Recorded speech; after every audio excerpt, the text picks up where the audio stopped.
தன்னோட பொண்ணு அவங்க அம்மாட்ட இங்க பாருங்க நான் ஒரு ஹேண்ட்மேட் ஹெலிகாப்டர் ஒன்று பண்ணிருக்கேன் அப்படின்னு சொல்லி காட்டுறா. அதுக்கு அவங்க அம்மா அந்த ஹேண்ட்மேட் ஹெலிகாப்டர் புடுங்கி வெளியில போட்டு உடச்சு சுக்குநூறாக்கிறாங்க.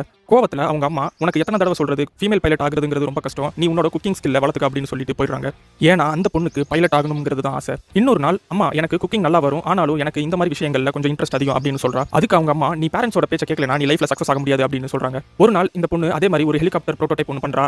ஆனா அங்க ஒரு எலக்ட்ரிக்கல் சர்க்யூட் ஃபயர் ஆயிடுது. அதனால அந்த ரூமும் ஃபுல்லா பிளாக் அவுட் ஆயிடுது. இதை பார்த்து அவங்க அம்மா கோவத்தோட உச்சிக்கே போயிடுறாங்க.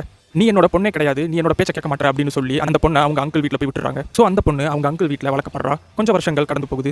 அந்த பொண்ணோட அம்மா தன்னோட ஃப்ரெண்ட்ஸோட உட்காந்து ஒரு ரெஸ்டாரண்ட்ல சாப்பிட்டு இருக்காங்க. அவங்க ஃப்ரெண்ட்ஸ் உன்னோட பொண்ணு எப்படி இருக்கா அப்படின்னு கேட்க அதுக்கு அவங்க அம்மா எனக்கு இருக்கிறது 2 பசங்க தான், அவங்கள பத்தி மட்டும் கேளுங்க அப்படின்னு கோவமா சொல்லிடுறாங்க.